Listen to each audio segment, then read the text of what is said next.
Hi, I'm Tony DaCosta. I'm from Manja Ranch, Nigel, Gauteng. We are a mixed farming. We do mixed farming here. We have soybeans, sugar beans, maize, potatoes, and then together with cattle breeding and cattle feedlotting.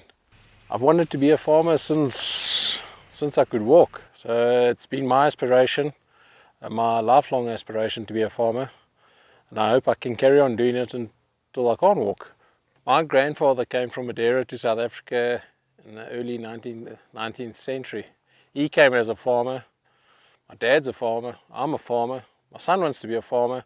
So it seems to be in the family. So we're hoping to be farming stock for many generations forth.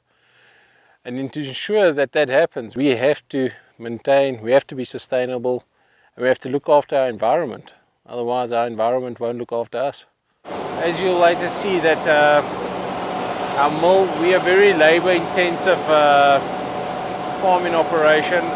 We believe the social issues from it, apart from just using technology, is that create the jobs, thereby creating the demand for your final product.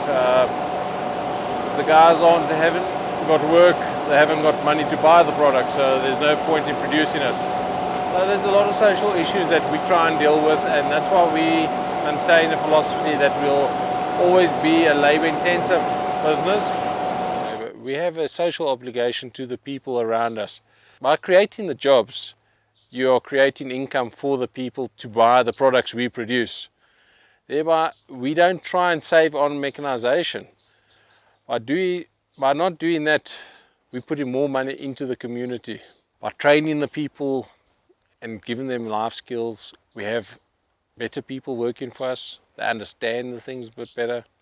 The benefits of using new age crop protection methods was we have high yields, we have a better selection in types of crops we're going to plant. We can plant legumes following a grass type crop, for instance maize, whereas the old type chemicals, you weren't able to use that come in, and you couldn't put in a legume after the grass, depending on the chemicals you were using.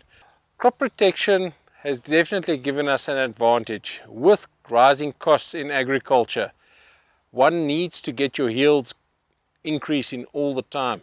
In the turn of the century, we started using the genetically modified crops, for instance the soyas. We were first skeptical in using it, but as the years have gone by, we've slowly moved to almost 90% of our crops are all genetically modified.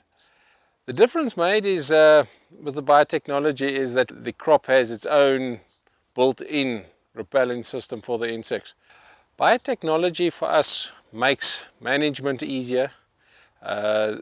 We don't have to spray all the time. It's helped us with that. It's increased our yields. So we have more time not to be between the crops, but to be with the people we love most.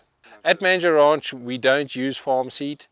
We purchase all our seed. The advantage of using purchased seed is the seed quality is correct for your planter. You get in the latest technology for that season, which means the latest yield and possibly better profits at the end of the day. Purchasing new seed each year is expensive, but if you get a 2 to 3% yield increase, it definitely pays for that seed. Research and development has definitely made a difference on our farm. If we take it 10 years ago, our average yield on maize used to be 4.5 to 5 ton.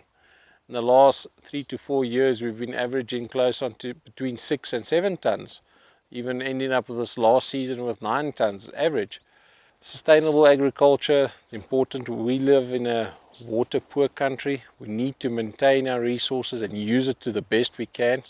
Without water we cannot farm. It's one of the most important, if not the most important, input we need. Without maintaining sustainable practices on your water, you're just going to farm backwards, and very soon you won't be farming. By maintaining it, you're assuring you've got a future. There's definitely been a change since I was a kid till now.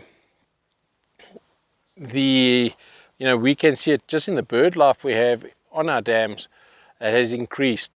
I don't know if you can see it on this lake, but in the other lakes we've actually got flamingos that have been coming every year to the lake since we've been on the property in 1984, which gives a good indication that the biodiversity has been maintained. I remember as a child just a handful of flamingos, and that nowadays sometimes you'll get flocks that come in.